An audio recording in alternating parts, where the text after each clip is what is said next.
줬다라는 것은 다른 사람들은 천불로 생각을 하는데 만불로 생각하는데 하나님은 우리를 억불로 생각한다 이런 거죠. 그렇게 우리를 고귀하게 생각해 주셔서 우리가 고귀하다는 거. 왜냐하면 하나님 그렇게 너무너무 크신 사랑이 많으신 분이기 때문에 우리 죄가 너무 끔찍해서 우리는 능지처참당해야 될 그런 존재인데 하나님이 우리를 사랑하셔서 그래서 예수님 독생자를 내어주시고 우리를 살려주신 것. 그래서 우리가 고귀해진 겁니다. 하나님을 잘 모르면 우리 자신을 잘 모를 수가 있습니다. 그래서 하나님을 알고 우리를 알아야 되는데 오늘 여기 질문에 3장 출애굽 3장에서 하나님하고 모세하고 만나는 중에 모세가 내가 누굽니까? 그리고 나한테 말하는 이유는 누굽니까? 그런 질문을 합니다. 떨기나무 불꽃 가운데서 하나님께서 모세야 했을 때 내가 여기 있습니다 말했던 이 모세 하나님이 뭔가 사명을 주시기 전까지는 뭐 할렐루야 하고 이제 부르는 데는 잘 나갔는데 사명을 주시니까 아이고 내가 누군데 그걸 하겠습니까? 자기 겸손히 하는 말 같은데 겸손히 하는 말은 아닌 것 같아요. 하나님의 말씀을 거절하는 5번 연거푸 거절하죠. 여기 3장 4장에 5번 연거푸 거절하는데 겸손해서 하는 말이 아니라 불순종의 자세예요. 왜 이렇게 불순종의 자세로 나오느냐? 근데 그만큼 자기 자신 이 하나님의 마음과 이 소통이 안 돼 있어서 잘 모르기 때문에 그런 거다. 이제 그런 거를 우리가 좀 차츰차츰 살펴보면 좋겠는데요. 하나님이 사역 하시는 임무를 주시기 전까지는 우리가 하나님이 무슨 일을 하시려고 하시는지 또 그런 거 모를 때는 우리가 자신 있게 하나님 앞에 나설 수 있는데 막상 이제 하나님이 뭔가 이 미션을 주시면 우리 중심이 바뀌어버려요. 우리 신앙생활 여기서 이제 분기점이 생기는 것 같습니다. 우리가 계속 신앙생활을 할 때 우리 신앙이 어릴 때는 하나님이 우리 어린애들, 우리 자녀들 키울 때 우리 그런 걸 느끼지 않습니까? 우리 자녀들은 금방 태어났을 때 일단 뭐 무조건 먹을 거 주고 무조건 입힐 거 입히고 무조건 재우고 업어주고 일방적으로 공급해 주지 않습니까? 그래서 부모님은 이 자녀들을 살리기 위해서 일방적으로 모든 걸 공급해 주는데 차츰 자라면서 스스로 자기 할 일을 해결해 나가야 되고 또 오히려 부모님을 기쁘게 해드리는 일도 해 나가야 되는데 신앙에서도 그렇습니다. 하나님께 처음 은혜 받고 하나님을 알게 되고 또 믿음을 갖게 되는 경우에는 하나님께 일방적으로 요구를 해도 하나님은 들어주셔요. 대개 들어주시고 그렇게 신앙생활이 지속돼도 큰 문제는 없습니다. 하나님 그걸 기뻐하셔요. 근데 매양 그렇게만 머물러 있으면 이게 안 되는 거죠. 이제 하나님이 어느 순간에 가서 이제 우리에게 할 일을 주셔요. 할 일을 주시는데 그렇게 되면 중심이 이때까지는 하나님이 나를 위해서 존재하신 것 같았는데 이상하다. 왜 하나님 나를 위해 존재하지 아니하시지? 이런 혼란이 오는 거예요. 근데 여기서 모세가 이렇게 불순종으로 나오는 것은 자기 중심으로 있다가 이제 하나님 중심으로 이렇게 넘어가는 이 과도기에서 어려움을 겪는 이게 이제 도약이 이제 있게 되는 그런 상황입니다. 하나님께서 주신 사명의 내용이 주어졌을 때 그가 이제 이렇게 스스로 이제 문제를 부딪히고 하나님하고 씨름을 하면서 넌 못합니다. 그럴 때 넌 할 수 있어. 그러면서 계속 이제 가는데 하나님께서 다윗에게 뭐라고 다윗이 아니라 모세에게 뭐라고 말씀하셨어요? 내가 누구간데 그 일을 합니까? 그랬을 때 하나님이 뭐라고 하셨어요? 너는 모세야. 내가 이때까지 시켜준 모세야. 그렇게 하셨나요? 여기 하나님하고 모세하고 대화를 우리 잘 이해하면 좋겠습니다. 뭐라고 하셨어요? 11절 모세가 하나님께 이르되 내가 누구에게 바로에게 가며 이스라엘 자손을 애굽에서 인도하여 내리까 했더니 12절 하나님이 이르시되 내가 반드시 너와 함께 있으리라. 좀 이 말이 좀 이렇게 왔다 갔다 하는 말의 대화가 어때 자연스럽습니까? 내가 누굽니까? 그러면 넌 누구야? 이렇게 말씀하시는데 하나님은 그게 아니라 내가 너와 함께 하겠다 이렇게 말씀하셔요. 이게 무슨 의미입니까? 이게 무슨 뜻 같아요? 네가 누구든 상관없다는 뜻이에요. 그죠? 네가 누구든 상관없다. 내가 너와 함께 하면 된다. 이 말씀이에요. 모세는 내가 누군데 그걸 감당합니까? 나는 능력이 없습니다. 모세가 40년 동안 그 왕자 수업할 때 그때 기고만장했었는데 40년 동안 양치기 하면서 자기는 아무것도 아니라는 걸 깨달았지 않습니까? 그래서 나는 그거 할 자신이 없습니다. 내가 그때 40년 전에 그때 뭐 권세도 있고 뭔가 이렇게 좀 힘도 있을 때에 그때도 사람들이 내 말 안 들었는데 지금 가서 무슨 얘기한다고 사람들이 내 말 듣겠습니까? 내가 할 수 있는 일 하나도 없습니다. 내가 누군데 그 일을 합니까? 이렇게 이제 스스로를 낮추는데 하나님은 뭐 일단 그거는 자세가 올바른 거예요. 40년 동안 훈련받은 결과예요. 근데 하나님은 네가 누군지 그거에 대해서는 대답을 안 하셔요. 내가 너와 함께 하겠다. 모세가 누군지가 중요한 것이 아니라 하나님이 함께 하시는 것이 중요합니다. 참 이 하나님이 일하시는 방법 보면 이해가 안 될 때가 많이 있습니다. 왜 무슨 일을 하실 때에 하나님은 사람을 그렇게 동원을 하시죠? 하나님은 전능하시잖아요. 하나님은 무엇이든 다 하실 수 있잖아요. 그런데 꼭 사람을 부르셔요. 그래서 사람을 통해서 일을 하시려고 하셔요. 하나님은 사람이 순종하고 따르지 않으면 그 일을 못 하시나요? 우리 지난번에 제가 이제 기도에 대해서 중보 기도에 대해서 말씀을 나눌 때에 그 말씀 나눴습니다. 엘리야의 기도 기억나십니까? 이 야고보서에 보면 엘리야는 우리와 같은 성정을 가진 사람이로되 그가 기도한 적 3년 6개월 동안 비가 내리지 아니하고 그가 다시 기도한 적 비가 내렸다 그랬습니다. 그러니까 엘리야가 엄청난 기도의 파워 이게 있는 것 같아요. 영역이 아주 그냥 대단한 것 같습니다. 그렇죠? 요즘 우리가 농담식으로 그런 말 하지 않습니까? 그분 기도빨 대단해. 그분 기도하면 다 돼. 뭐 이런 식으로 얘기를 하는데 기도빨이 이 엘리야의 기도빨이 어디서 나왔습니까? 열왕기하 18장 보니까 엘리야 18장 1절에 나와요. 엘리야가 기도하기 전에 하나님이 비를 내리시기로 작정하시고 엘리야를 불러서 보내셔요. 그러니까 비를 내리는 것은 전적으로 하나님의 소관이에요. 그런데 그냥 비를 내려부시면 되지 왜 엘리야에게 기도를 하라고 하시죠? 이게 이제 우리 하나님의 신비예요. 이스라엘 백성들을 이집트에서 그냥 끌어내면 되실 거 아니에요. 꼭 모세가 필요할까요? 우리가 무슨 일을 할 때에 항상 우리가 이제 나를 향한 하나님의 계획을 알게 해달라고 그러고 나를 통해서 하신 일을 알게 해달라고 우리 기도를 하는데 여기에 우리가 한 가지 또 생각을 해야 될 부분이 있어요. 나를 위해서 하나님 계획하신 거 아니에요. 그러니까 하나님 계획하시는데 내가 동참하는 것입니다. 하나님은 내가 없어도 그 일은 하십니다. 내가 순종을 안 하면 다른 사람은 서실 거고 아무도 순종 안 하면 하나님 그냥 해버리셔도 되고 무에서 유를 창조하시는 분이 하나님이시니까 무슨 일이든 다 하십니다. 그런데 왜 사람을 부르시냐는 거죠. 왜 모세를 부르셨을까요? 이게 이제 우리가 하나님의 신비인데 하나님은 우리를 사랑하시는 것 같아요. 그래서 하나님 하신 일에 우리가 동참할 때 우리가 누리는 복을 하나님 혼자 독차지하고 싶지 않으신 것 같아요.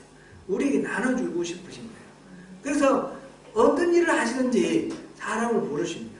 그래서 기도하게 하시든지 아니면 말하게 하시든지 행동하게 하시든지 그러면서 동참하게 하셔요. 예를 들어서 우리 교회에 어떤 성도님이 너무너무 가난해서 끼니를 못 잊는다. 이렇게 되면 하나님이 살게 해주실 수도 있었어요. 그런데 그렇게 안 하셔요. 어떻게 하셔요? 우리 마음에 감동을 주셔서 우리의 손길을 통해서 그 이웃을 살리도록 그렇게 하셔요. 하나님 항상 그렇게 일하신다는 것을 여기서 보면서 우리를 사랑하셔서 그 영광스러운 구원 역사에 우리를 끼워주시려고, 그래서 그 영광을 함께 나누시려고 우리를 너무너무 사랑하셔서 그렇게 은혜 베풀어 주신 주님. 그래서 우리가 뭔가 일을 할 때에 그 일을 할 수 있게 된 것에 대해서 우리가 감사를 해야 돼요. 뭐 교회에서 뭘 섬긴다든지 어떤 역할을 맡는다든지 할 때 이걸 일로 생각하고 짐으로 생각하면 너무 고통스럽지 않습니까? 또 어떤 분은 그래요. 이렇게 많이 해야지 복 받는다고. 봉사 많이 해야 복 많이 받는다고. 그 복 많이 받으려고 봉사를 하니까 얼마나 고달픕니까? 힘들죠. 때로는 막 속으로 막 천불이 나는데 그래도 복은 받아야 되니까. 이런 게 다 율법주의예요. 기복주의예요. 이거는 참된 신앙이 아닙니다. 하나님이 우리를 얼마나 사랑하시는지 그걸 알고 하나님 마음을 알고 우리가 동참할 때 하나님이 얼마나 기뻐하시는지 우리는 또한 얼마나 기쁜지 우리 속에 우러나오는 그 기쁨으로 우리가 함께 동참하는 것, 그것이 하나님이 우리에게 주시는 은혜예요. 그걸 누리는 것이. 하나님께서 우리를 부르실 때에 우리의 자격이나 우리의 능력 이런 거 따지지 아니하시고 우리를 부르셔요. 근데 필수적인 조건 하나가 있어요. 부르실 때 필수적인 조건 한 가지. 그것은 하나님을 믿고 신뢰하는 사람, 하나님을 믿고 따르는 사람, 그 사람을 쓰셔요. 하나님을 거역하고 계속 반대하는 사람을 꺾어서 또 신뢰하게 만들죠. 어쨌든 신뢰해야지 하나님 하시는 일에 동참을 하게 되고 순종해야지 그 복을 누리게 되는 겁니다. 조건은 한 가지입니다. 우리의 능력이나 우리의 자격 이것이 아닙니다. 고린도전서 우리 잠깐 한번 보겠습니다. 고린도전서 1장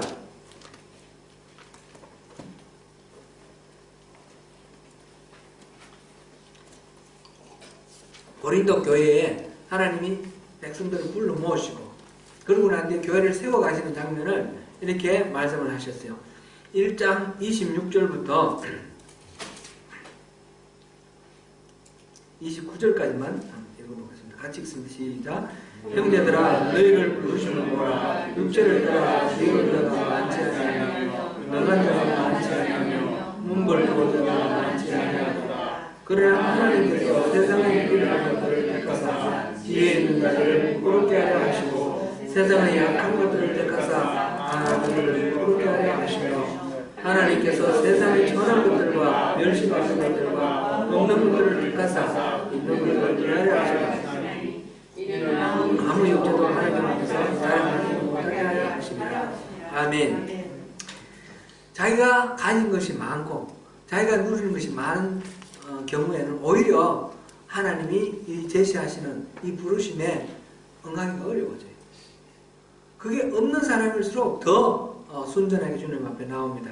그래서 모세를 부르시는 이 장면 속에서 모세가 제가 누굽니까? 제가 누군데 그 일을 합니까? 그랬을 때 하나님이 너가 누구다라는 거 말씀 안 하시고 내가 너와 함께 하겠다. 이 말씀을 우리가 늘 기억해야 되겠습니다. 우리가 주님 앞에 설 때 언제나 내가 누구간데 이 일을 합니까가 아니라 하나님 동행해 주세요. 하나님만 계시면 우리는 모든 것들을 다 할 수 있습니다. 내게 능력 주시는 자 안에서 내가 모든 것을 할 수 있느니라. 이 고백이 우리의 고백, 그리스도인의 고백 아니겠습니까? 그래서 who am I? 나는 누구냐? 이 질문 속에서 답은 하나님하고 함께하는 사람, 하나님이 나를 동행해 주시는 사람, 이것이 핵심입니다. 이것이 어쩌면 이것이 우리가 주님 앞에서 전부다 이렇게 말할 수 있겠습니다. 이렇게 답을 했을 때에 그 다음에 이제 모세가 아직 자신이 없어서 당신은 누굽니까? 그걸 물어봅니다. 그 장로들에게 가서 누가 이거를 하라고 했는지 그때 그 이름이 무엇이냐 하리니 내가 무엇이라고 그들에게 말하리까. 그랬더니 하나님이 모세에게 이르시되 나는 스스로 있는 자이니라. 나는 스스로 있는 자이니라. I am who I am. 영어 성경으로 그렇게 번역이 되어 있습니다. 나는 스스로 있는 자다.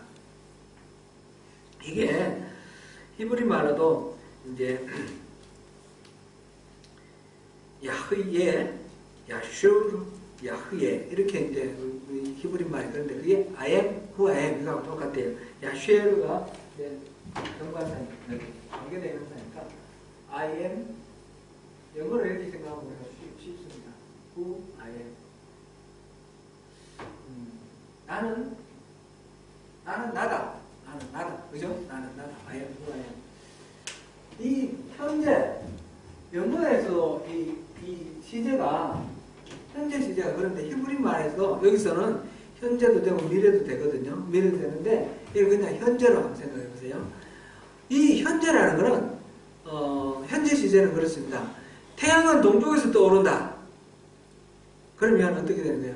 The sun rises in the east. 그러면 이거는 현재만 떠오르나요? 어제도 떠올랐고 내일도 떠오르는 불변의 진리를 말하는 거죠. 이 현재 시제라는 것은 시대에 상관없이 언제나 그럴 때 현재 시제를 쓰는 겁니다. I am who I am 이 말이 그런 뜻입니다. 나는 과거에도 나였고 현재도 나고 미래도 나다. 나는 변함없는 불변의 존재 나다. 그리고 나는 누가 만든 누군가로부터 만들어진 나가 아니라 나는 스스로 존재하는 나다. 그런 의미입니다. 두 가지 의미를 포함했다. 이렇게 생각하면 좋겠습니다. 이때 당시 모세 시대 당시 모든 민족들이 신을 섬겼습니다. 신을 섬겼는데 그 신들이 어떤 신입니까? 뭐 이를테면 조금 있다가 이제 출애굽하는 과정 속에서 10가지 재앙들 나오는데 보면 그게 개구리도 나오고요, 그죠? 여러 가지 뭐 이렇게 이도 나오고 이렇지 않습니까? 이런 것들이 다 신이에요, 신. 이집트에서 신이에요. 소도 신이고 이렇게 신인데 이런 모든 신들, 이방 민족들이 신이라고 섬기는 것들은 다 사람과의 관계 속에서 신이 된 거예요. 사람이 신이라고 이렇게 정해놓은. 그래서 하나님이 지금 I am who I am 이렇게 말할 때는 나는 원래 존재하는, 내 스스로 존재하는 사람이 나를 사람과의 관계 속에서 내가 만들어진 것, 사람이 나를 신이라고 정해서 내가 신이 되는 그런 존재가 아니라 나는 원래 존재하는 거예요. 나는 피조물이 아니고 나는 원래 존재하는 거예요. 그런 의미로 하나님이 스스로 이렇게 말씀하셨어요. 그러면서 하나님은 자기 이름을 야훼, 여호와 이렇게 말하는데 출애굽기에서 여호와라는 말은 여기서 이제 이렇게 처음 나오는데 하나님을 가리키는 말이 히브리 말로는 두 가지 말이 있습니다. 하나는 엘로힘이라는 말이고요. 하나는 여호와라는 말이 있습니다.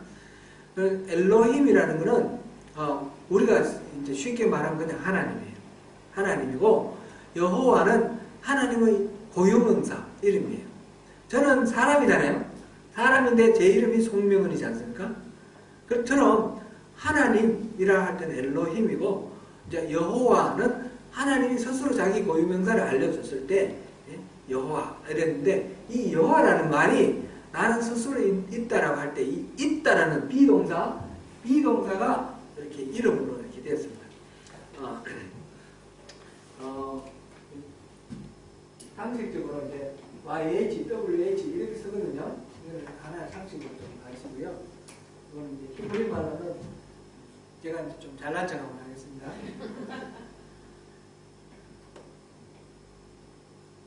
여기 이제 Y자고, 여기 H자고, 여기 W고, 여기 H예요.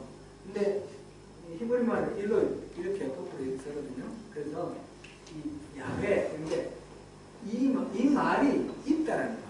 있다. 비동사예요. 비동사. 그래서 있는 나 이런 의미가 야훼라는 거예요. 근데 이거는 우리가 야훼라고 부르지만 실제로 이 발음이 야훼인지는 몰라요. 이건 전부 다 사음만 했어요. 몸은 없어요. 예전에 히브리 사람들은 이거를 뭐 발음 기호를 적어놓고 그래 모음도 붙여서 읽었는데 이 말만 나오면 안 읽는 거예요. 야훼라고 안 읽고 아도나이 이렇게 읽었습니다. 아도나이라는 말은 주님이라는 뜻입니다. 그래서 NIV 성경에는 우리가 여호와라고 이렇게 되어 있는 부분은 항상 로드라고 번역되어 있어요.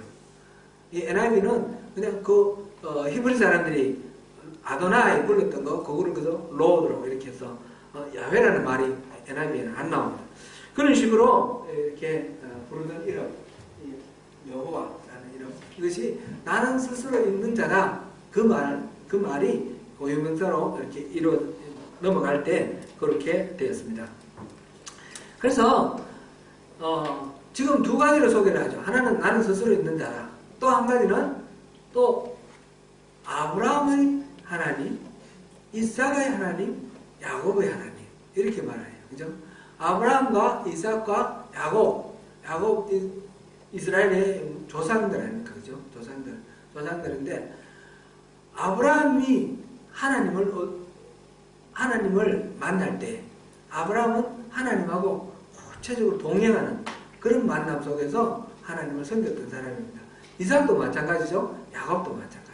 이스라엘 사람이 지금 하나님을 생각할 때는 막연한 어떤 신인데 그 막연한 신이 그 조상 때 아브라함, 이삭, 야곱 때는 그냥 일상적으로 하나님하고 동행했던 이 아브라함과 이삭과 야곱과 동행했던 그런 친밀한 신입니다. 그런 신으로 조상들에게 그런 신이었던 것처럼 지금 너희들에게 그런 존재로 다가오는 신이다. 아브라함의 하나님, 이삭의 하나님, 야곱의 하나님, 그리고 여러분들의 하나님. 그런 의미가 여기 들어있습니다. 그렇게 우리가 받아들이면 되겠습니다. 이제 우리가 믿는 하나님은 바로 이런 하나님. 누구 다른 믿음 좋은 사람, 박 권사님의 하나님, 아니면 김 목사님의 하나님, 이런 하나님이 아니라 나의 하나님. 나에게 구체적으로 다가와서 만나주시는 하나님. 그리고 죽은 자의 하나님이 아니라 예수님은 산 자의 하나님을 그랬어요. 그죠? 산 자의 하나님. 하나님은 나의 삶 속에서 구체적으로 개입하면서 함께 살아가는 그런 동행하시는 하나님. 그 하나님으로 스스로를 소개하고 계십니다. 그래서 나는 그런 불변의 존재고 스스로 있는 존재고 그리고 우리와 동행하는 그런 하나님이시다. 그렇게 하나님께서 자기를 소개하십니다. 우리가 믿는 하나님은 이런 분이다 라는 것. 우리의 자격은 아무것도 없고 하나님을 신뢰하는 것 그것만 하나만 있으면 되고 우리가 신뢰하는 하나님은 바로 그런 하나님이다 라는 것을 모세를 부르시는 이 상황 속에서 우리가 이해를 하면 좋겠습니다. 제가 지난주에 이 모세의 훈련 학교를 이제 강론을 했지 않습니까? 하고 이제 우리 집으로 돌아가는 가운데 우리 아들이 질문을 했어요. 아빠, 40년 동안 모세와 하나님이 독대를 했다고 그랬는데 40년이 지나고 이 모세가 하나님을 만났을 때 이름이 뭡니까? 당신 이름이 뭡니까? 이렇게 물어봐요. 이게 그럼 40년 동안 모세가 이 하나님하고 독대한 거 맞습니까? 40년 동안 하나님은 숨어 있었던 거 아닙니까? 그런 질문에 여러분 생각은 어떠세요? 그럴듯하지 않습니까? 신학자들 중에는 그렇게 주장하는 사람들이 있습니다. 40년 동안 하나님이 철저히 숨어 있어서 모세가 그 전에 갖고 있던 하나님에 대한 모든 생각들이 이렇게 낮아지고 없어졌다고.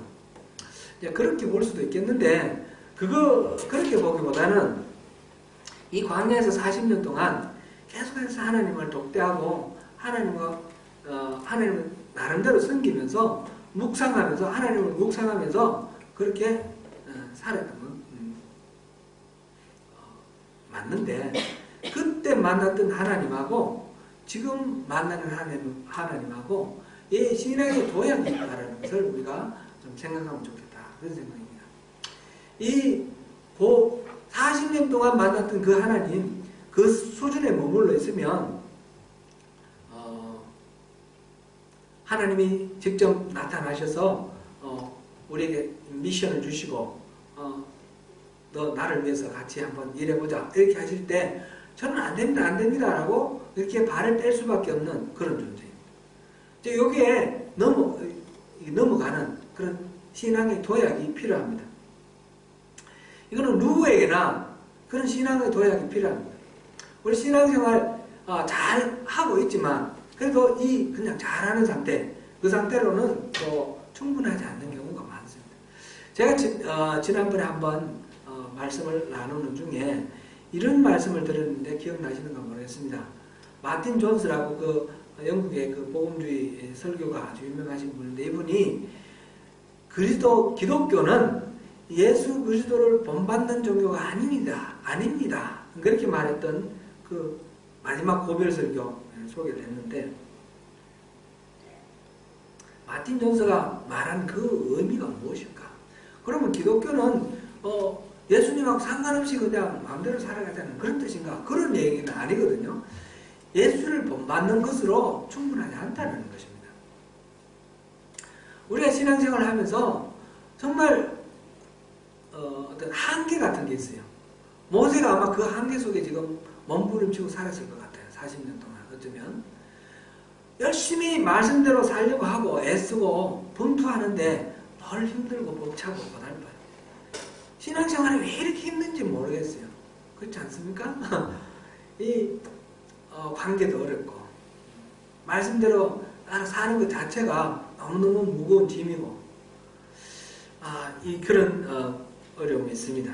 그런데 하나님이 찾아오셔서 하나님이 우리 삶 속에 뚫고 들어오셔서 우리를 만나 주실 때 그럴 때 우리는 이전에 생각하는 그런 하나님하고 다른 하나님을 만나게 되고 우리 신앙의 어떤 질적으로 완전히 다른 그런 혁신이 생기는 것을 봅니다.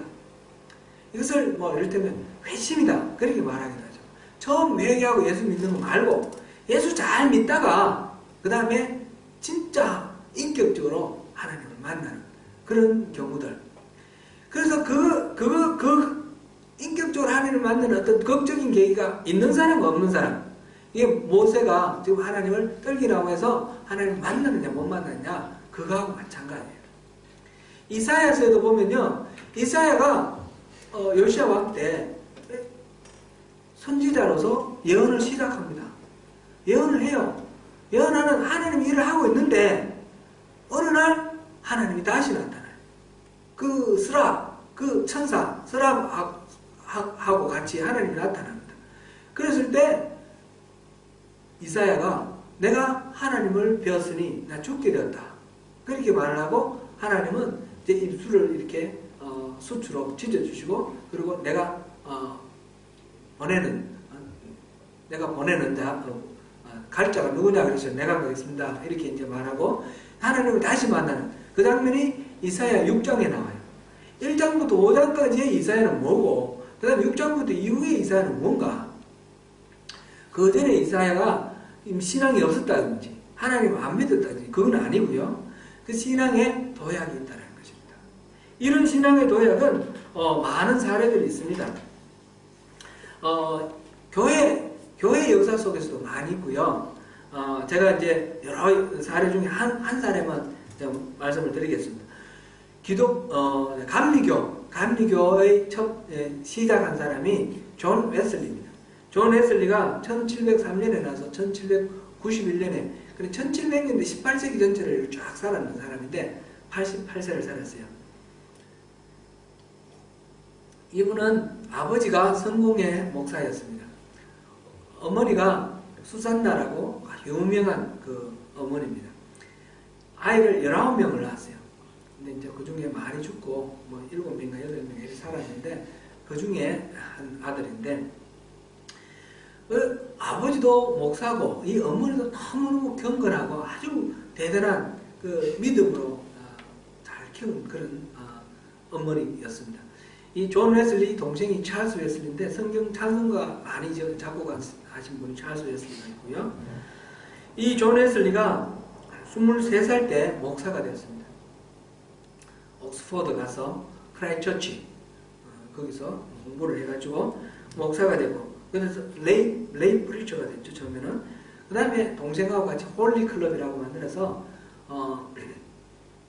열심히, 그냥 단순히 도덕적이나 성경에 나오는 율법을 지키는 것이 아니라 하나님과 깊은 교제를 하기 위해서 경건 생활을 열심히 했습니다. 그래서 새벽기도, 아침없이 새벽기도 하고, 그 다음에 모일 때마다 죄지은 게 뭔가 서로 이렇게 나누면서 이렇게 홀리클럽, 신성클럽이라고 그래요. 그렇게 열심히 신앙생활을 하는 사람입니다. 32살이 돼가지고 미국으로 선교사를 갔습니다. 선교사 가서 조지아주로 가서 선교사 열심히 선교했는데, 이분이 주로 이제 설교하는 내용이 사람을 노예로 사고 팔지 마라, 그런 거였어요. 근데 조지아주는 남부였으니까 노예가 많은 쪽이었어요. 그러니까 이 선교가 되지를 않는 거예요. 그래서 실패를 했습니다. 거기서 이 일이 안 풀리다 보니까 점점 이 영적으로 이렇게 피폐해져가지고 어떤 여인을 이제 사랑을 하고 이제 했는데, 이제 결혼을 하자고 이렇게 했는데 이 여인이 싫다고 그랬어요. 그러니까 막 화가 나가지고 성찬식을 하는데 그 여인을 못 오게 한 거예요. 사적으로 거룩한 이 성리예전을 사적으로 개인의 감정으로 보복을 한 거예요. 근데 이게 문제가 돼가지고 거기서 쫓겨났어요. 쫓겨나서 이제 영국으로 다시 돌아옵니다. 다시 돌아오면서 이 배를 타고, 그때는 비행기가 없었지 않습니까? 배를 타고 오는데 오다가 풍랑을 만났습니다. 풍랑을 만났는데 이 선교 활동도 잘 안 되고, 또 이렇게 연애에도 실패하고, 그 다음에 뭐 이렇게 마음속에 자꾸 이게 구원의 확신이 자꾸 흐릿해지는 거예요. 내가 이게 이렇게 열심히 엄격하게 신앙생활을 하는데 뭔가 이게 자꾸 고달프고 어렵습니다. 예수 믿는 것이 왜 이렇게 힘들까, 어려울까, 이렇게 고민하기 시작합니다. 그러다가 이제 풍랑이 일어나니까, 이러다가 죽으면 나는 천국 갈 수 있나? 지옥 가는 거 아니야? 두려운 거예요. 너무너무 무서워서 공포에 막 저자가 막 벌벌 떨고 있습니다. 자기는 목사인데, 선교사인데, 지금 이 풍랑 앞에서 죽을까 두려워합니다. 지옥 갈까, 천국 갈까, 내가 구원 받는 게 맞을까? 막 고민하는 거예요. 그러다가 그래 보니까 한쪽 구석에 그 배가 막 뒤집어질 듯 하는데 그 속에서 몇 사람이 둘러 모여 앉아서 막 찬양을 하는 거예요. 그 사람들이 이제 말하자면 모라비안 교도입니다. 그리고 모라비안 교도인데 그 사람들하고 이제 대화를 하면서 왜 여러분들은 이게 무섭지 않냐, 두렵지 않냐 그랬더니, 뭐가 두렵냐? 우리 죽으면 천국 가는 거고 우리 구원받은 백성인데 뭐가 두려우냐? 하나님이 여기서 할 일이 있으시면 여기서 살게 하실 거고, 또 끝났으면 데려가실 거고, 뭐가 무섭냐? 당신 구원받은 거 맞냐? 이렇게 도로 물어보는 거예요. 그리고 예수 믿냐? 물어보는데 이게 막 이제 마음의 갈등이 이제 오는 거예요. 이제 진짜 내가 문제가 뭔인가 그걸 알게 됩니다. 그래서 그 돌아오고 난 뒤에 계속해서 모라비안 그 모임에 참석을 합니다. 너무너무 다운돼가지고 목사인데 설교도 못하겠어요. 그래서 그 모라비안 교도 중에 이제 벨트라는 사람하고 친하게 지냈는데, 나 설교도 못하겠다. 나는 너무 이 믿음에 확신이 없다. 그랬더니 그분이 네가 확신이 생길 때까지, 당신이 확신이 생길 때까지 계속해서 설교하세요. 그렇게 이제 얘기를 하면서, 우리가 구원받는 거는 이렇게 행함으로 구원받는 것이 아니고 하나님의 은혜로 말미암아 믿음으로 구원받는 거다. 이거를 좀 깨달아라. 그런데 그거 다 알지. 우리 믿음으로 구원받는 거 다 알지. 그런데 그 확신이 안 오는 거예요. 그래서 고민하다가 어느 날, 그날이 5월 24일입니다. 이분이 이제 일기를 잘 썼거든요. 일기 쓴 게 이제 남아있는데, 5월 24일 날 모라비안 교도들이 모이는 그 모임에 갔는데, 이제 루트가 쓴 로마서 서문, 그걸 읽는데, 그 읽는 걸 듣는 중에 성령님이 그를 만져주셨어요. 그래서 회심을 하게 됩니다. 그래서 믿음으로 구원받는다는 것이 무엇인지 머리로가 아니라 정말 영으로 그걸 받아들이게 되고, 그래서 전적으로 하나님이 인도하시는 대로 성령의 삶을 살게 됩니다. 이 존 웨슬리가 그래서 감리교회 시작을 했는데 우리들이 다 그런 것 같습니다. 우리가 성경을 이렇게 보고 성경 공부하고 배워서 지식으로 이렇게 아는 이 신앙으로는 그 자체가 뭐 잘못된 거 아니고 하나님 믿는 믿음이 있지만은 그러나 언제든지 흔들릴 수도 있고 또 불안해질 수도 있고 그리고 하나님이 뭔가 일을 맡기실 때 그것이 기쁨으로 달아오기 어렵고 짐으로 달아오고 신앙생활이 이렇게 무거운 짐처럼 느껴지는 그런 경우들이 많습니다. 그래서 우리 모두에게 신앙의 도약이 필요합니다. 하나님과 이게 친밀한 그런 개인적인 인격적인 그런 만남이 우리에게 필요합니다. 그런 만남을 겪어야지 그래야지 그걸 통과해야지 우리가 신앙이 도약을 하게 되고 신앙이 기쁨으로 우리 하나님 주시는 평강과 기쁨을 마음껏 누리는 그런 성숙된 신앙으로 넘어갑니다. 그렇지 않으면 그 이전에서는 우리가 이건 이렇게 해야 돼. 저건 저렇게 해야 돼. 그래서 율법주의로 안 가려고 해도 율법주의로 빠지고 사람들을 늘 보고 평가를 합니다. 저 사람 왜 신앙이 저럴까? 저 사람 왜 저렇지? 판단이 되고 정죄가 되고 그리고 자기 자신을 돌아보면 어떻습니까? 자기 자신은 항상 잘합니까? 아니잖아요. 잘하면 나는 그래도 말씀대로 살았어. 이러면 어떻게 되나요? 교만해지는 거예요. 그게 아니면 자기 속에 있는 그 죄들 들어보고 그 다음에 실수하는 것을 들여다보면 어떻게 되나요? 죄책감에 빠지는 겁니다. 우월감에 빠지거나 죄책감에 빠지거나 둘 다 아닌 거잖아요. 둘 다 이거는 바른 신앙이 아니지 않습니까? 하나님 그걸 우리에게 원하시는 것이 아닙니다. 하나님과 우리와의 관계는 여러 가지로 유비를 하죠. 왕과 신하, 주인과 종, 그리고 동시에 아버지와 아들, 그리고 친구. 이 하나의 관계, 우리가 주님 하면서 주님이 우리에게 명령하시는 대로 복종하는 그런 관계만 있는 것이 아니라 우리와 늘 함께 모든 것을 같이 공유하는 가족, 친구, 그런 하나님의 우리에게 허락하시는 관계가 있는데 이거를 누리지 못한다는 것입니다. 인격적인 관계, 친밀한 관계. 제가 계속해서 신앙은 하나님과의 친밀한 관계가 핵심이다. 그게 신앙의 본질이다. 이런 말씀을 계속해서 반복해서 드립니다. 이것을 이루시길 바랍니다. 그래야지 우리가 신앙이 짐이 아니고 고달프지 않고 철학이 아니고 관념이 아니고 삶이 되고 우리의 기쁨이 되는 것입니다.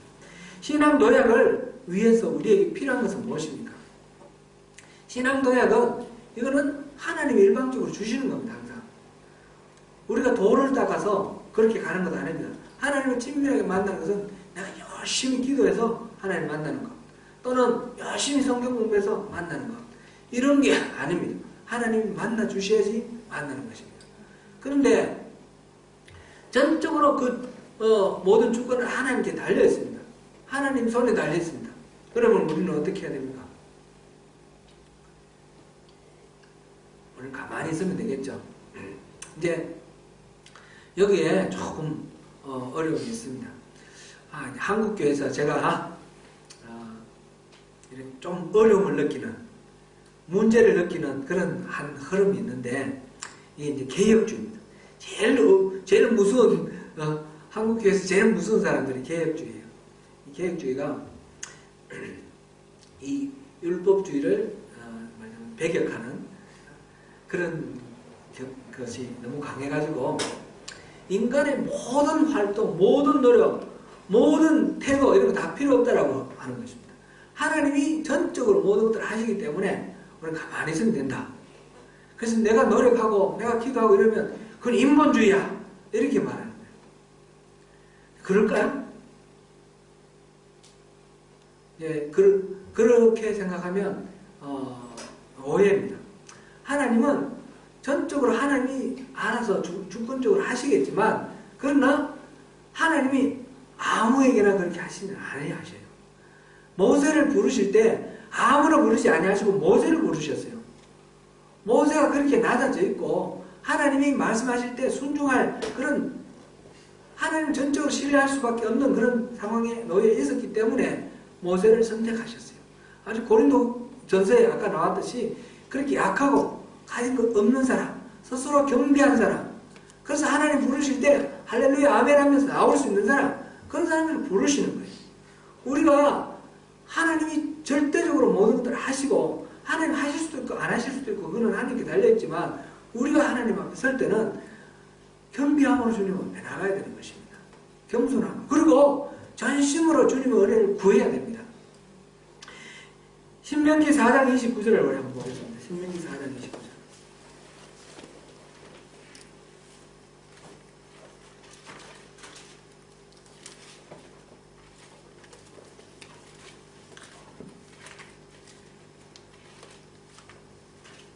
신명기 4장 29절.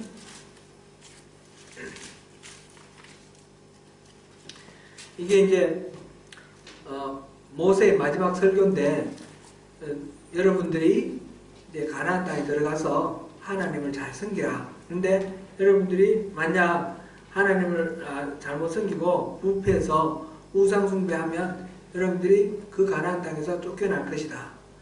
그 얘기를 하시면서 그때에 그 흩어진 그 속에서 29절 같이 읽습니다. 시작. 그러나 내가 거기서 내 하나님 여호와를 찾게 되리니 만일 마음을 다하고 뜻을 다하여 그를 찾으면 만나리라.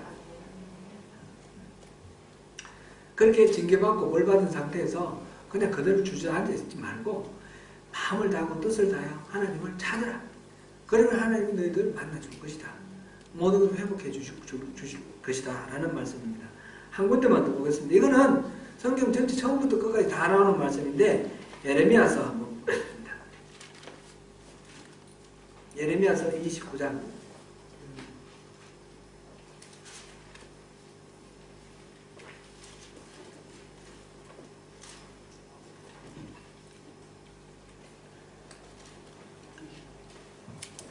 11절부터 13절까지 한번 보시겠습니다. 예레미야서 29장 11절부터 13절까지 같이 읽습니다. 예레미야서 29장 11절부터 13절입니다. 시작. 여호와의 말씀이니라. 너희를 향한 나의 생각을 내가 아나니 평안이요 재앙이 아니라 너희에게 미래와 희망을 주는 것이니라. 너희가 내게 부르짖으며 내게 와서 기도하면 내가 너희들의 기도를 들을 것이요 너희가 온 마음으로 나를 구하면 나를 찾을 것이요 나를 만나리라. 아멘. 너희가 온 마음으로 나를 구하면 나를 찾을 것이요 나를 만나리라. 하나님 그렇게 만나 주시겠다는 것이죠. 그러니까 온 마음으로 찾는 것이 우리가 할 일입니다. 하나님이 400년 동안 이스라엘 사람들이 이집트에서 노예 생활하는 동안 하나님은 아무런 액션도 안 하는 것 같았어요. 그렇지만 400년 동안 인구를 그렇게 불리시고 그 고난 가운데서 이제 탈출할 준비를, 마음 준비를 다 갖춰주셨어요. 광야에서 40년 동안 모세를 안 만나준 것 같아요. 그러나 그게 아니라 모세를 계속해서 그 속에서 모세가 이제 더욱 겸비해져서 하나님이 주시는 그 미션을 감당할 수 있는 준비가 되도록 이렇게 만들어 주셨어요. 우리가 원하는 대로 하나님이 움직이지 아니하실 수도 있습니다. 우리가 기도하는 대로 하나님이 그렇게 응답해 주지 아니하실 수도 있습니다. 그거는 우리가 믿음이 성숙되면 성숙될수록 이렇게 말씀드리면 나는 믿음 성숙 안 할래요. 나는 어린애 믿음으로 그대로 했을래요. 내가 맨날 원하는 대로 하나님 해주시면 좋겠어요. 그렇게 생각하면 안 되고요. 하나님은 더 큰 믿음을 우리에게 원하시는 거예요.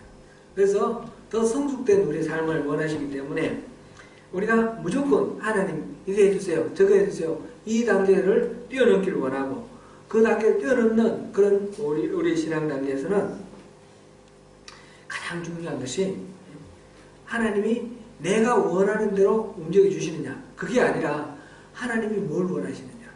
하나님 찾는 거는 하나님이 지금 어디 계시는지 우리 찾으라는 거예요. 우리 주변 생활 환경 우리 주변 속에서 하나님은 항상 일하고 계시거든요.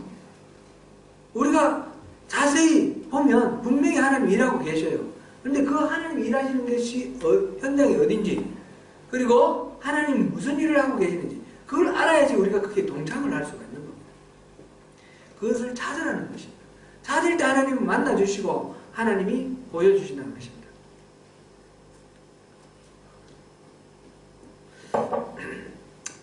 제가 처음 29살 때 교회를 나갔습니다. 그 이전에도 교회 간 적은 있지만 본격적으로 내 이제부터 교회 다닌다, 예수 믿는다 이렇게 결심을 하고 나간 게 29살 때 그 송구 영신 예배 때부터 나갔습니다.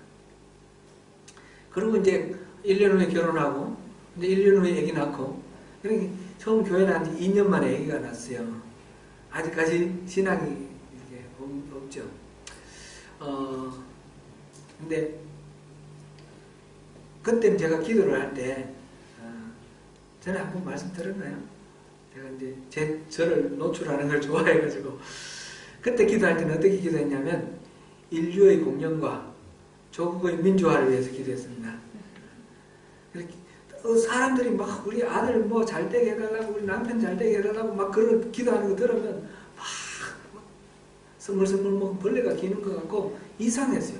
참 무슨 미신, 교회 와서 저렇게 미신적으로 저렇게 하냐고, 기도하냐고. 그러면서 저는 아주 고고하게 하나님, 이 세상에 전쟁이 없게 해주세요. 가난해서 굶주리는 자가 없게 해주세요. 우리 조국의 민주화가 이루어지게 해주세요.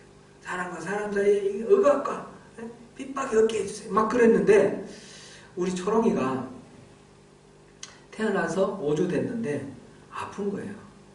이 탈장이 생겼어요.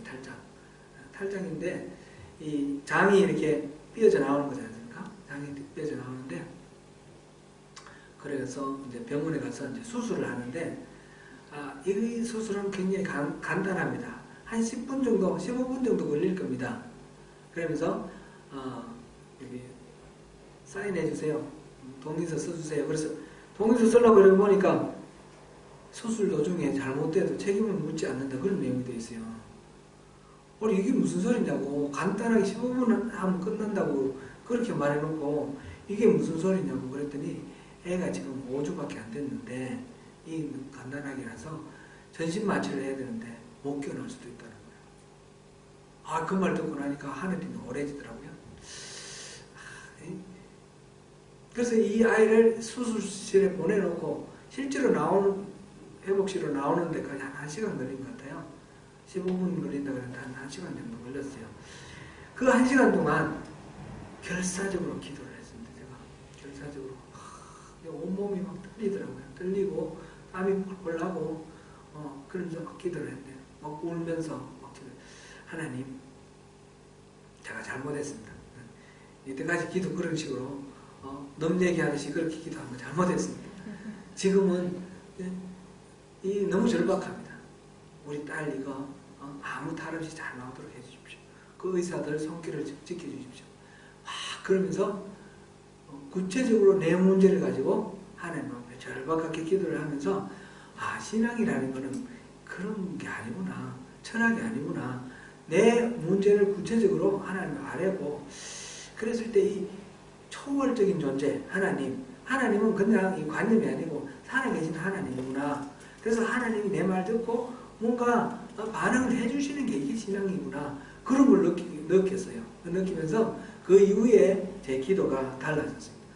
그때까지 하나님은 뭐 이렇게 예별적으로 친밀하게 만났다, 뭐 그렇게는 말할 수는 없지만 그 전에는 그냥 철학이었던 것 같아요.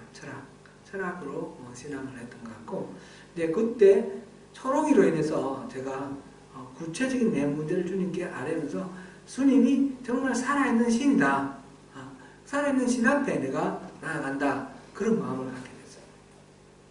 두 번째 이제 또 딸이 태어난 두 번째 딸이 장이아로 태어났습니다. 장이아로 태어나가지고 이 아이를 5년 동안 키우면서 끊임없이 기도를 했죠. 기도를 했는데 내 문제를 구체적으로 하나님 앞에 아뢰고, 하나님은 살아계신 하나님이니까, 전능하신 하나님이시니까 내 기도에 응답해 주실 거다, 그걸 믿고 확신하고 기도를 했는데 하나님은 이 병을 안 고쳐주신 거예요. 내가 원하는 대로 안 고쳐주셔요.